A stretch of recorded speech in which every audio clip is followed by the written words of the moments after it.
Good morning, তোমরা সকলে কেমন আছো? আশা করি ভালো আছো, আমিও ভালো আছি।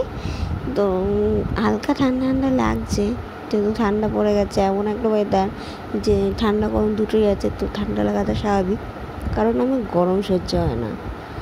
তো সব কাজকর্ম করে পরিষ্কার করে তারপরে বাকি কাজপত্র শুরু করবো। রান্নাবান্না করবো, নিজে হালকা একটু খাবো, কাচাকুচি আছে, ঘরটা পরিষ্কার করা থাকে, এইটুকু সব কিছু যখন করি। তো আজকে উঠেছি একটু দেরি করে, শরীরটা ভালো লাগছিল না। এদিকে আমার স্নান দান করে সব কাজ কমপ্লিট করে পুজো দেওয়া আমার কমপ্লিট হয়ে গেছে। খাওয়া দাওয়া করতে বসবো, খিদা পেয়েছে খুব। আজকে না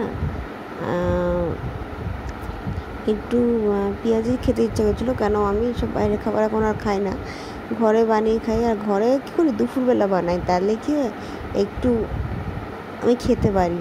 দুপুরবেলা বানাই মানে দুটো বিকালে রেখে দিয়ে আমি মুড়িতে খাবো, তাই যাই হোক ওই জন্য বানিয়ে রাখি। আর এখানে চাদরটা বের করে রেখেছি, কালকে চাদরটা চেঞ্জ করবো। আর মুখে একটা ছোটো পিম্পল উঠেছে, কী আর বলবো। আর এখন ইদানিং কদিন কাজল পড়ছে, মাঝখানে তো সব কিছুই করছিলাম না, মন ভালো থাকে না, তার জন্য। চলো এখন আপাতত সবই ঠিক করার চেষ্টা করছি। Bye bye.